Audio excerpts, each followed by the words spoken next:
fantastic. He's dropped in because he's also rehearsing a new set he's doing for the Winnipeg Comedy Festival. You've probably seen him on TV. You've definitely heard him on Sirius XM. So please welcome to the stage, Mr. Dave Martin.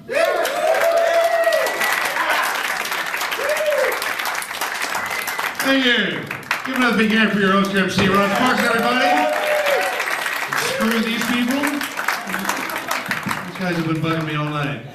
Thank you. It is good to be here tonight. My name's Dave. I'm in my early 40s and I do not have kids. And I'm okay with that. You people know me very well. You were way too thrilled the fact that I don't have kids. You don't know what an amazing thing that is. I am not passing this on to the next generation. Oh my God, you made me feel good for all the wrong reasons. But I'm a homeowner now, so that's kind of adult-ish, I think. I have not bought a house though. I have bought a condo, which people look at you differently when you buy a condo as compared to a house. You know, people are so excited. Like when you tell someone you bought a condo, immediately they get this twitch in their eye and they look at you like, how many community centers were destroyed so you could have a place to live? They kind of look at you, oh, really, a condo, huh? All right. But when you buy a house, oh my God, people are so excited. It's like you adopted a baby and you were going to raise it properly and it's going to become a doctor, right? And it's going to do so many great things in the world. But when you buy a condo, it's like you adopted like a toddler with a teardrop tattoo, you know? That does not play well with any other kids. In fact, it kicks out other kids in the sandbox. It makes it harder for those kids to live in the neighborhood that they lived in their entire life. That's what a condo is, right? It's too much.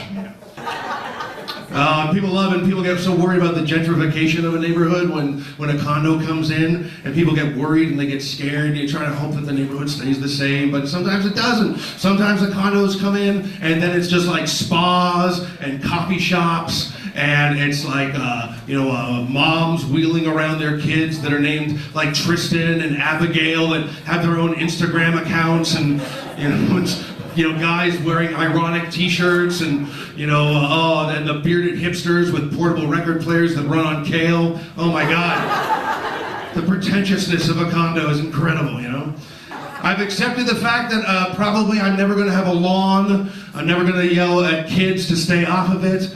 I'm never going to have a basement, I'm never going to have that extra storage space that I can hide all my secrets in. I'm never going to have that space that I have to tell friends of mine, listen, if I ever die, there's a box labeled, do not look into. It's only for destroying, I'm going to have to put that box somewhere in my condo. It's going to be horrible, man. When you are a renter, you do not really give a shit about the place that you live in.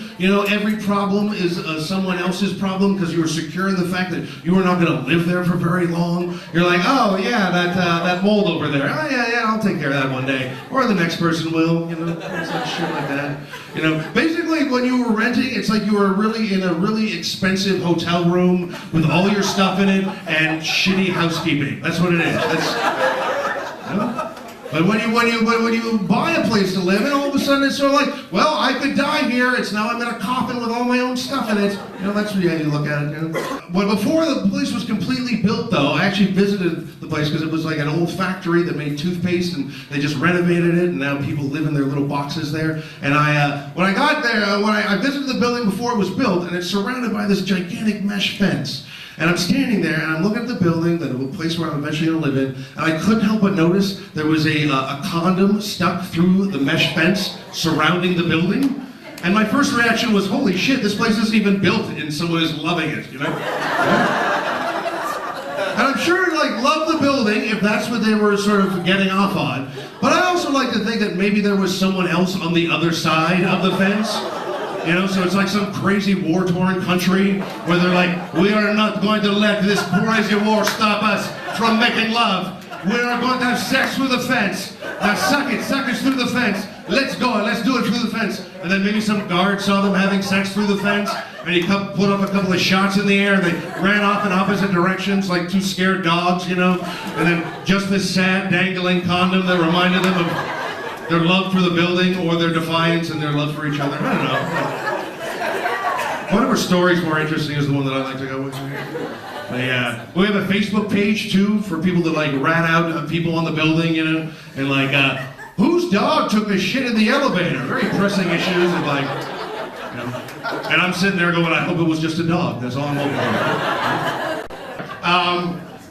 There's a gym in the building that I live in as well, and I try to use it as, well, not as frequently as I should, but I go there and I like to take a bottle of water to the gym. One morning I didn't have a bottle of water, so I rummaged through the recycling bin and I look for the best possible thing, right? So I get this bottle, wash it out, fill it up with water, take it down to the gym, and let me just say that you get some very interesting looks when you are punching in a heavy bag with boxing gloves and doing cardio and chugging out of a bottle of vodka. I'm saying,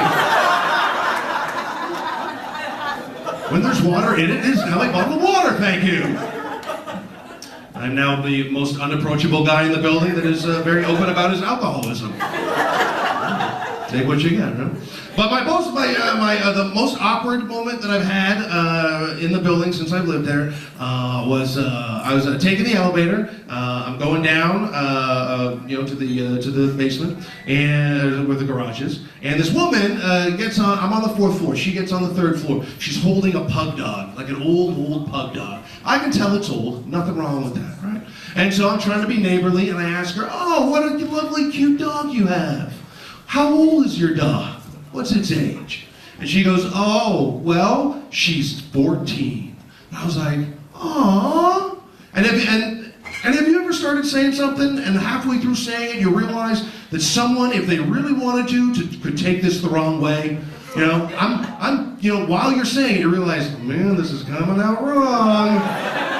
So I say, "Oh, wow, 14 years old. Well, looks like she's been around."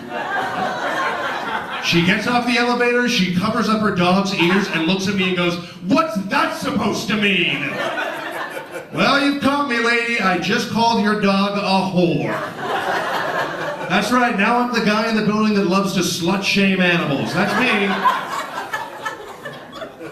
First of all, dogs have no shame, okay? Have you ever been to a dog park? They do whatever the fuck they want. They do not care. There's no social media. There's no shaming of dogs, okay?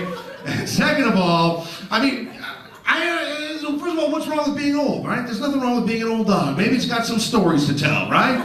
Maybe if there's some sexy, whorish dog stories, I'm sure. Because that dog could not take its eyes off of me, okay? Well, that's, yeah, that's where I live. Thank you very much, everybody. Good night. Take care of yourselves.